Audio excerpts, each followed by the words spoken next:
பாபிலோனிய களிமண் பட்டயங்கள். 5000 வருஷமா? ஆமா. இன்னொன்னு 1930கள்ல இங்கிலாந்து வந்து எழுதப்பட்ட ஒரு கடிதம். அப்புறம் மூணாவதா ஒரு பணக்கார வியாபாரியோட கதை. ஓகே, இது மூணுக்கும் என்ன சம்பந்தம்னு தோணுது. அதுதான். இது எல்லாமே கடன், செல்வம், அப்புறம் அதுக்கு பின்னாடி இருக்கிற மனநிலைய பத்தி தான் பேசுது. இந்த கதைகள்ல இருந்து நமக்கு தேவையான நடைமுறை பாடங்களை எப்படி கத்துக்கிறதுன்னு தான் இன்னைக்கு ஆழமா பார்க்க போறோம். ஆமா, இது வெறும் பழைய கதைகள்னு ஒதுக்கிட முடியாது. சொல்லப்போனா இது ஒரு வாழ்க்கையை மாத்தக்கூடிய வரைபடம் மாதிரி. யோசிச்சு பாருங்க, ஒரு பழங்காலத்து பட்டயத்திலிருந்து ஒரு தெளிவான, இன்னைக்கும் செயல்படுத்தக்கூடிய ஒரு திட்டம். கரெக்ட். அந்த திட்டம் வேலை செய்யுதுன்னு நிரூபிக்க ஒரு நவீன கால சாட்சி. அப்புறம் இந்த செல்வத்துக்கான அடித்தளமான உழைப்பை பத்தின ஒரு தத்துவ கதையும் இருக்கு. இது ஒரு முழுமையான தொகுப்பு. ரொம்ப சரி. அப்போ நாம அந்த களிமண் பட்டயங்கள்ல இருந்தே ஆரம்பிக்கலாம் இல்லையா? ஆரம்பிக்கலாம். தபசீர்னு ஒருத்தர். அவர் வந்து கடனால வாழ்க்கையில அதான் அடிமட்டத்துக்கு போயிட்டாரு. ஊரை விட்டே ஓடி போய் கடைசில அடிமையா விற்கப்பட்டு இப்போ ஒரு புது திட்டத்தோட திரும்பி வந்திருக்காரு. ஆமா, 5000 வருஷத்துக்கு முன்னாடி ஒருத்தர் கண்டுபிடிச்ச கடன் அடைக்கிற வழிமுறை இன்னைக்கு நமக்கு உதவுமாங்கிறது தான் இங்க பெரிய கேள்வி. நிச்சயமா உதவும். ஏன்னா அந்த திட்டம் ரொம்ப எளிமையானது, ஆனா ரொம்ப சக்தி வாய்ந்தது. அதுல 3 விதிகள் தான் இருக்கு. முதல் விதி, உன் வருமானத்துல 10ல ஒரு பங்கு, அதாவது 10% உனக்காகவே ஒதுக்கி வை. இதுதான் எல்லாத்துக்கும் அடிப்படை. ஒரு நிமிஷம், இங்கேதான் எனக்கு முதல் கேள்வியே வருது. ஒருத்தர் கழுத்து வரைக்கும் கடனில இருக்கும்போது முதல்ல கடலை அடைக்காம தனக்குன்னு பணம் எடுத்து வைக்கிறது சரியா? இது கொஞ்சம் சுயநலமா தெரியலையா? நீங்க கேக்குறது ரொம்ப சரியான கேள்வி. இதுதான் இந்த திட்டத்தோட உளவியல் புத்திசாலித்தனம். தபசீர் என்ன சொல்றாருன்னா, தன் பணப்பையில காசு வச்சிருக்கிறவன் தன் குடும்பத்துக்கும் ராஜாவுக்கும் விசுவாசமா இருப்பான். ஓ, ஆனா பணப்பையில எதுவும் இல்லாதவனோட மனசு கசந்து போகும்னு சொல்றாரு. இது பணத்தை விட தன்மானத்தை பத்தினது. ஓஹோ. நீங்க உங்களுக்காக முதல்ல ஒரு சின்ன தொகையை ஒதுக்கும்போது நீங்க இனிமேலும் கடனுக்கு அடிமை இல்லைங்கிற ஒரு மனநிலைக்கு வரீங்க. ஆமா, உங்க வாழ்க்கையோட கட்டுப்பாடு உங்க கைக்கு வர ஆரம்பிக்குதுங்கிற ஒரு நம்பிக்கை. கரெக்ட். அந்த மனநிலை தான் கடன் அடைக்கிறதுக்கான முதல் படி. ஓகே, இது ஒரு மனநிலை மாற்றம். புரியுது. அப்போ அடுத்த 2 விதிகள் என்ன? இரண்டாவது விதி, 10ல 7 பங்குகளை, அதாவது 70% உன்னோட வாழ்க்கை தேவைகளுக்காக மட்டும் பயன்படுத்து. இது ஒரு முக்கியமான எல்லைக்கோடு. ஆமா, இதை தாண்டி ஒருபோதும் செலவு செய்யக்கூடாதுன்னு தபசீர் தனக்குத்தானே சத்தியம் செஞ்சுக்கிறார். இதுதான் ஒழுக்கம். சரி.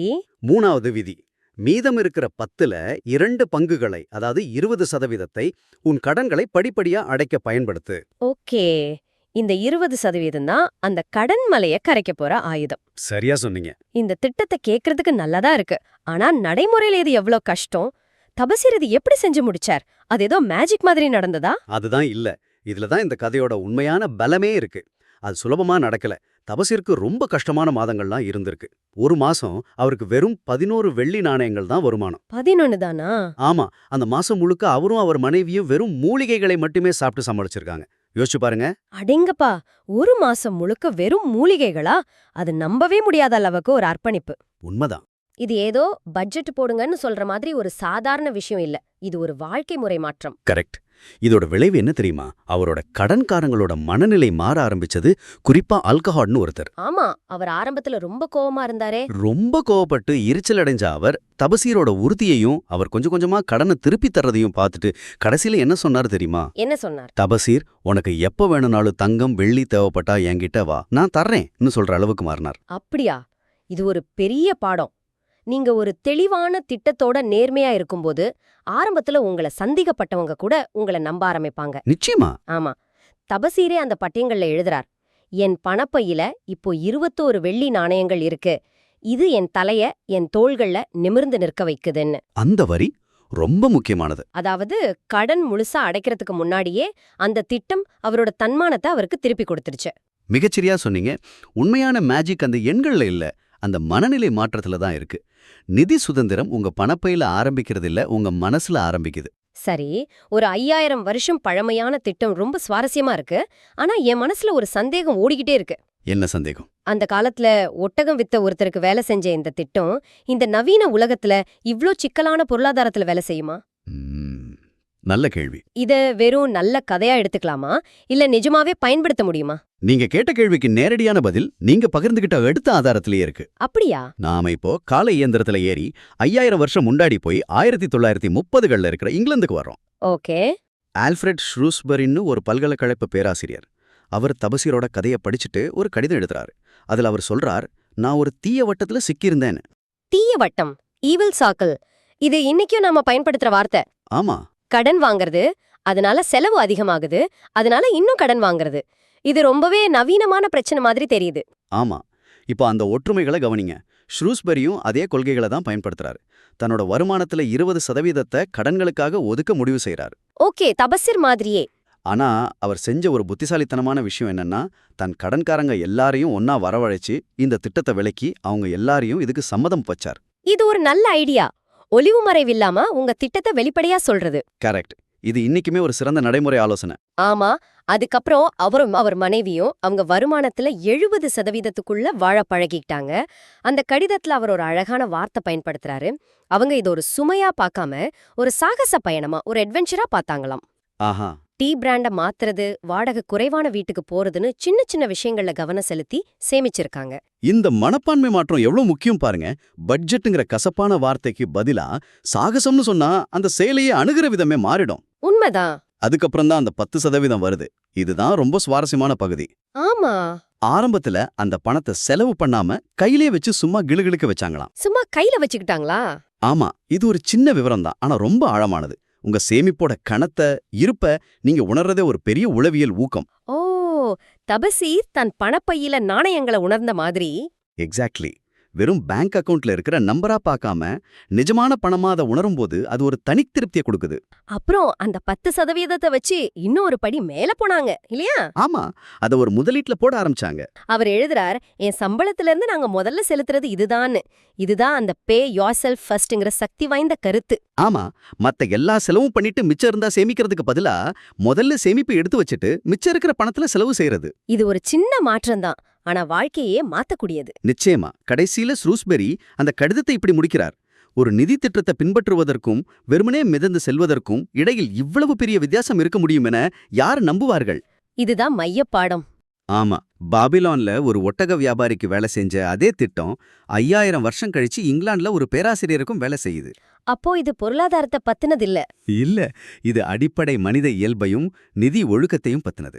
சரி, இப்போ நம்ம கிட்ட பணத்தை நிர்வகிக்க ஒரு உறுதியான திட்டம் இருக்கு. அது காலத்தால் சோதிக்கப்பட்டும் இருக்கு. ஆனா இந்த திட்டத்தை செயல்படுத்துறதுக்கு ஒரு முக்கியமான விஷயம் தேவை.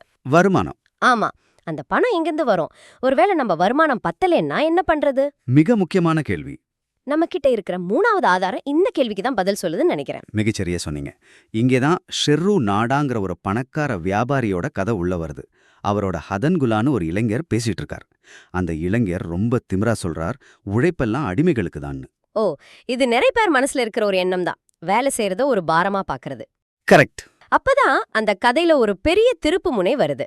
அந்த இளைஞரோட பேச்சு கேட்ட ஷுர்ரு நாடா ரொம்ப அமைதியா சொல்றார், நானும் ஒரு காலத்துல அடிமையா இருந்தவன் தான். அந்த ஒரு வரி அந்த உரையாடலோட போக்கையே மாத்திடுது. ஆமா. அந்த இடத்துல தான் மெகிடோங்கிற ஒரு விவசாயி அடிமையோட பாத்திரம் அறிமுகமாகுது. அவரோட தத்துவம் என்னன்னா, உழைப்பு தான் நான் அறிந்த சிறந்த நண்பன். நண்பனா? ஆமா. இதுக்கு நேர எதிரா சபாடோன்னு இன்னொரு பாத்திரம் இருக்கு. அவனோட புத்திசாலித்தனம் எல்லாம் வேலையிலிருந்து எப்படி தப்பிக்கிறதுங்கிறதுல தான் இருக்கு. இந்த 2 மனநிலைகளும் இன்னைக்கும் நம்ம கிட்ட இருக்கு. வேலைய ஒரு வாய்ப்பா பாக்குறவங்க, வேலைய ஒரு சுமையா பாக்குறவங்க. நிச்சயமா. அத கதையில பாபிலோன் சுவர்கள்ல நடக்கிற ஒரு காட்சி மனசை விட்டு நீங்கவே இல்ல. எந்த காட்சி? அடிமைகள் செங்கற்களை சுமந்துகிட்டு செங்குத்தான பாதைகள்ல ஏறி போறாங்க. தடிக்கி விடுறவங்கள சாட்டையால் அடிக்கிறாங்க. எழுந்திருக்க முடியாதவங்களா அப்படியே ஓரமா தள்ளிட்டு போயிட்டே இருக்காங்க. இது வாழ்க்கையில சரியான பாதைய தேர்ந்தெடுக்காதவங்களுக்கு என்ன நடக்கும்னு முகத்துல அரைஞ்ச மாதிரி காட்டுது. ஆமா. அப்ப கோடோசோன்னு ஒரு காவலர் ஒரு அருமையான அறிவுரை சொல்றார். உன்னை வாங்க வர்றவங்க கிட்ட, நான் ஒரு நல்ல உழைப்பாளி, ஒரு நல்ல எஜமானனுக்காக கடுமையா உழைக்க விரும்புறேன்னு சொல்லுன்னு. இது உங்க மனப்பான்மையை எப்படி சந்தைப்படுத்துறதுங்கிறத பத்தினது. ரொம்ப முக்கியம். ஆமா. இதுதான் அடிப்படை கொள்கை. மெகிடோவோட அறிவுரை இன்னும் ஆழமானது. அவர் சொல்றார், நல்லா செய்யப்படுற வேலை அதை செய்யறவனுக்கே நன்மை தரும். அது எப்படி? அது அவனை ஒரு சிறந்த மனிதனாக்கும்னு சொல்றார். இதோட அர்த்தம் என்னன்னா, நீங்க உங்க முதலாளியை திருப்திப்படுத்துறதுக்காக மட்டும் வேலை செய்யல, உங்க சொந்த திறமையையும் குணத்தையும் வளர்த்துக்கிறதுக்காகவும் வேலை செய்றீங்க. Okay okay. இந்த மனப்பான்மை தான் நாம முன்னாடி பேசின 1072 திட்டத்துக்கான அடித்தளம். அந்த திட்டத்தை செயல்படுத்த முதல்ல நீங்க சம்பாதிக்கணும். அந்த சம்பாத்தியம் உங்க உழைப்பின் மீதான மனப்பான்மையிலிருந்து தான் தொடங்குது. இப்போ ஷெர்ரு நாடாவோட கதையோட உச்சகட்டத்துக்கு வருவோம். அவரு ஒரு ரொட்டி சுடுற எஜமானுக்கு அடிமையா விக்கப்படுறார். அவர் அங்க குடுக்கப்பட்ட வேலையை மட்டும் செய்யல. அவர் கடினமா உழைக்கிறார். ஆனா அதோட நிறுத்திக்கல. என்ன பண்றாரு? மத்தியானத்துக்கு மேல வேலை இல்லன்னு தெரிஞ்சதும் அவர் ஒரு யோசனை சொல்றார்.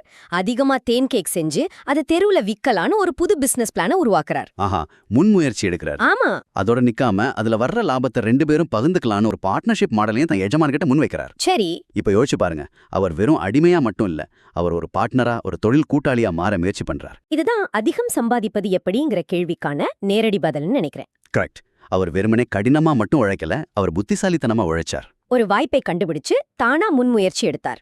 கடின உழைப்பு, ஒரு நல்ல யோசனை, கொஞ்சம் தைரியம், இது மூணும் சேர்ந்து அவருக்கு ஒரு புது வருமான வழியை உருவாக்கி தந்தது. இப்போ இதெல்லாத்தையும் ஒன்னா இணைச்சு பார்க்கலாம். தபசிர் ஒரு திட்டத்தை உருவாக்குறார். ஷ்ரூஸ்பரி அந்த திட்டம் காலத்தை கடந்து வேலை செய்யும்னு நிரூபிக்கிறார். ஆனா ஷரு நாடா அந்த திட்டத்துக்கு தேவையான பணத்தை எப்படி உருவாக்குறதுன்னு காட்டுறார். இது ஒரு முழுமையான வட்டம். ஆமா. அப்போ இந்த 3 கதைகள்ல இருந்தும் நம்ம கத்துக்கிட்டது என்ன? ஒரு பழங்கால பட்டயத்துல இருந்து கடனை அடைக்க ஒரு எளிமையான 3 படி திட்டம் கிடைச்சது. அதே திட்டம் 20ஆம் நூற்றாண்டுல ஒரு பேராசிரியருக்கு சரியா வேலை செஞ்சத பார்த்தோம். சரி. அப்புறம் இது எல்லாத்துக்கும் பின்னால இருக்கிற தத்துவத்தையும் புரிஞ்சுக்கிட்டோம். உழைப்ப ஒரு சுமையா பார்க்காம ஒரு நண்பனாகவும் ஒரு வாய்ப்பாகவும் பார்க்கணும். நீங்க பகிர்ந்த இந்த ஆதாரங்கள் நமக்கு ஒரு முழுமையான அமைப்பு தருது. இது வெறும் வரவு செலவு திட்டம் பற்றியது மட்டும் அல்ல. இல்லையா? இல்ல. வருமானத்தை உருவாக்குற உழைப்பின் மீதான மனப்பான்மை, செலவுகளை கட்டுப்படுத்துற ஒழுக்கம், கடனை ஒழிக்கிற ஒரு முறை, அப்புறம் எதிர்கால செல்வத்தை உருவாக்குற சேமிப்பு பழக்கம். இது எல்லாத்தையும் உள்ளடக்கிய ஒரு முழுமையான நிதி வாழ்க்கைக்கான தத்துவம் இது. சரியா சொன்னீங்க. இந்த உரையாடலோட இறுதியில நீங்க சிந்திச்சு பார்க்கறதுக்காக ஒரு எண்ணத்தை விட்டுட்டு போறேன். சொல்லுங்க. மெகிடோ சொன்னார், நல்லா செய்யப்படுற வேலை அதை செய்யறவனுக்கே நன்மை தரும்னு. தபசிர் தன் திட்டத்தின் மூலமா தன் மானத்தை மீட்டெடுத்தார். ஷ்ரூஸ்பெரி தம்பதியினர் நிதி நெருக்கடிய ஒரு சாகசமா மாத்துனாங்க. ஆமா, எல்லாமே அந்த செயல்முறைய பத்தி தான் சொல்லுது. அதுதான். இதிலிருந்து என்ன தெரியுதுன்னா, உங்க வேலையையும் நிதியையும் கட்டுக்குள்ள கொண்டு வர அந்த செயல்முறையே இறுதி இலக்க அடையறதுக்கு முன்னாலேயே உங்களுக்கு பல வெகுமதிகளை கொடுக்குது. உண்மைதான். உங்களுக்கான கேள்வி இதுதான். உங்க சொந்த வாழ்க்கையில நிதி சம்பந்தப்பட்ட ஒரு சலிப்பான வேலைய ஒரு சாகசமா மாத்துறதோ இல்ல உழைப்ப ஒரு நண்பனா கருதுறதோ இப்ப எந்த இடத்துல ஒரு மிகப்பெரிய வித்தியாசத்தை ஏற்படுத்தும்? அதை யோசிச்சு பாருங்க.